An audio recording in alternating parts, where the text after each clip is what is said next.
Hello, bonjour et bienvenue à Belle et Biblique, programme de lecture de la Bible en ligne basé sur le passage de Esdras, le chapitre 7, le verset 6, le verset 10 et le verset 12. Si tu es là pour la première fois, bienvenue, je suis très contente que tu nous aies rejoints. Je m'appelle Emmanuela G.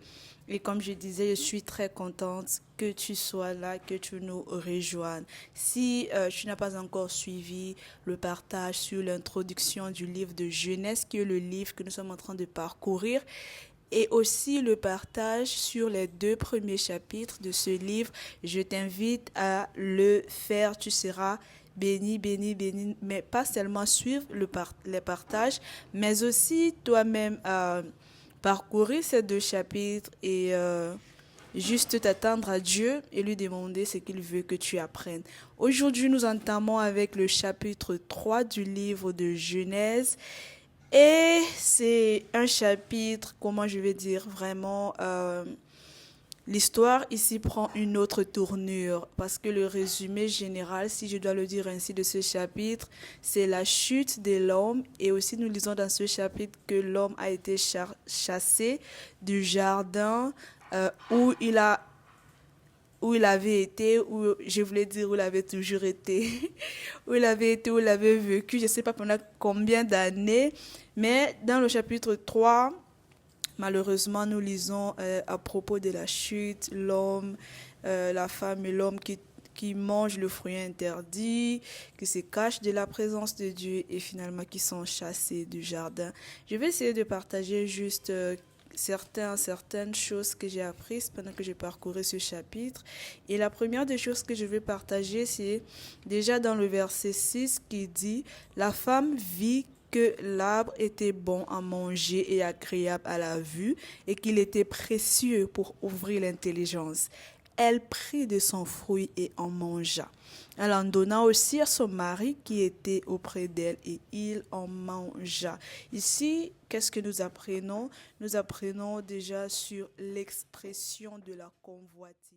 La Bible dit que la femme vit que l'arbre était bon à manger et agréable à la vue. Donc, ce sont ses yeux qui ont convoité, ce sont ses yeux qui ont désiré. Ce n'est même pas premièrement la bouche, elle a regardé le fruit, elle a vu que c'était bon à manger et ensuite elle a mangé. Donc l'expression de la convoitise des yeux. Combien de fois nous nous sommes arrêtés en tant qu'individus sur des choses qu'on a vues et parce qu'on a vu ces choses, on les a désirées et parce qu'on a désiré ces choses, on a fini par s'en procurer ou bien s'en acheter. Ça peut être un vêtement, ça peut être de la nourriture, ça peut être un gadget, ça peut être un outil, ça peut être juste n'importe quoi.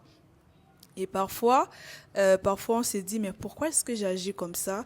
Voilà, dans le livre des commencements, nous voyons déjà que l'une des premières expressions de la convoitise, c'était quoi? C'était la convoitise des yeux. Bien évidemment, regarder et apprécier, ce n'est pas le péché, mais regarder et convoiter et vouloir à tout prix à avoir cette chose-là, surtout si c'est en désobéissance avec ce que Dieu a dit et avec sa parole, c'est la convoitise, c'est un péché. Parlant de convoitise, la convoitise, j'ai envie de dire, elle a trois façons ou trois manières de s'exprimer et cela est vu, non, ou du moins un aspect est vu ici déjà dans le verset 6 du chapitre 3 et un autre aspect ou les deux autres aspects que je ne vais pas forcément aborder aujourd'hui sont également vus dans les évangiles lorsque la Bible raconte l'histoire de la tentation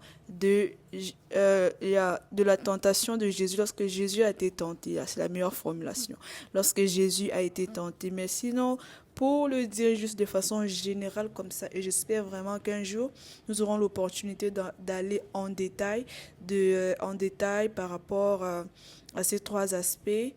Il y a déjà la convoitise des yeux, la convoitise de la chair et la célébrité. Donc les yeux, la chair et la célébrité qui représentent les trois choses dans lesquelles Les trois choses ou l'une des trois choses dans lesquelles tout être humain qui n'est pas conduit par l'Esprit de Dieu tombe. Comme je l'ai dit, j'espère qu'un jour j'aurai vraiment l'opportunité de parler en détail de toutes ces choses. Mais voilà comment le péché est entré, c'est-à-dire le serpent est venu avec un fruit et le fruit à propos duquel Dieu avait dit à l'homme, tu ne mangeras pas. Mais lorsque le serpent, qui est le diable, est venu avec ce fruit, il a montré à la femme a vu, elle a convoité, elle a voulu avoir, et cela en désobéissance à la parole de Dieu. Voilà comment l'homme tombe dans le péché, ou bien voilà aussi comment le péché entre dans le monde. Au verset 9, nous lisons, mais l'Éternel Dieu appela l'homme et lui dit, où es-tu? Juste là, quand le péché a été commis, Dieu était déjà en train d'appeler l'homme hors de cette vie. Toujours dans le même passage, du moins dans le même chapitre, particulièrement dans le verset 15, nous voyons aussi la promesse du salut. L'homme a péché, Dieu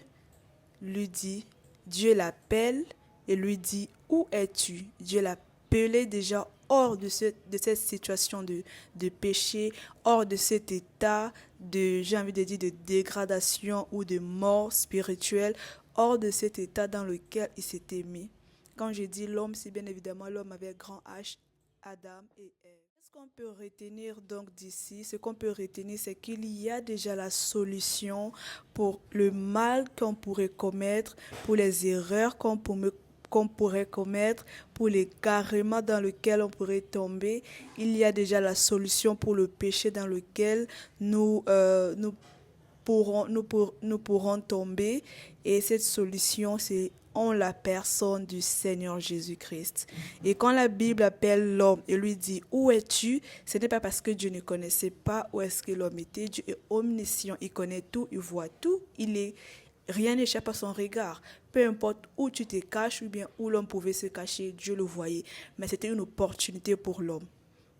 C'était une façon pour Dieu de lui dire, ne reste pas caché, ne vis pas caché. Je ne t'ai pas créé pour que tu vives caché. Tu es tombé dans le péché, mais je t'appelle hors de ce péché, je t'appelle hors de cette situation, je t'appelle hors de cela. Où es-tu? Dieu est en train de te poser cette même question ce soir ou ce matin, dépendamment de l'heure à laquelle tu vas suivre ceci. Dieu te pose la même question. Où es-tu? Ce n'est pas une question d'accusation, ce n'est pas une question pour en finir avec toi, mais c'est une question pour rétablir ce qui a été brisé en toi. C'est une question qui te donne l'opportunité de revenir vers ton Créateur. C'est une question qui dit, reviens vers moi, tu es tombé, tu as péché, tu étais ignorante ou tu l'as fait consciemment, mais je t'appelle hors de cela et je t'appelle à revenir vers moi. C'est Dieu qui te parle. Est-ce que tu vas revenir vers lui aujourd'hui ou est-ce que tu vas demeurer caché? Dieu ne t'a pas créé pour que tu sois caché. Il t'a créé pour que tu sois vu, pour que tu sois connu, pour que tu sois entendu. Et s'il y a quelqu'un qui te voit, qui te connaît, qui t'entend, c'est d'abord Dieu. Bien sûr, quand je dis quelqu'un, c'est entre guillemets, c'est d'abord Dieu. Et enfin, au verset 10, le verset 10, la Bible dit, il répondit, j'ai entendu ta voix dans le jardin et j'ai eu peur parce que je suis nu et je me suis caché. Comme je disais tout à l'heure, Dieu ne t'a pas créé pour être caché. Dans le premier, je crois que c'était dans le chapitre 2, quand je partageais sur le chapitre 2, je partageais sur le fait que la peur et la honte viennent du diable, ça ne vient pas de Dieu. Et en réalité, c'est quelque chose que l'homme a expérimenté après la chute. L'homme avait déjà été créé nu. Je ne sais pas si je l'ai partagé ou bien c'était quand j'ai réalisé mes notes, mais voilà. L'homme avait déjà été créé nu. Il vivait comme ça, il n'avait pas honte. Il n'avait pas honte. Mais c'est quand il a mangé le fruit à propos duquel Dieu lui avait dit, tu ne toucheras pas, tu ne mangeras pas, désolé, qu'il a réalisé qu'il était nu et à l'instant, la peur et la honte se sont accaparées de l'être humain.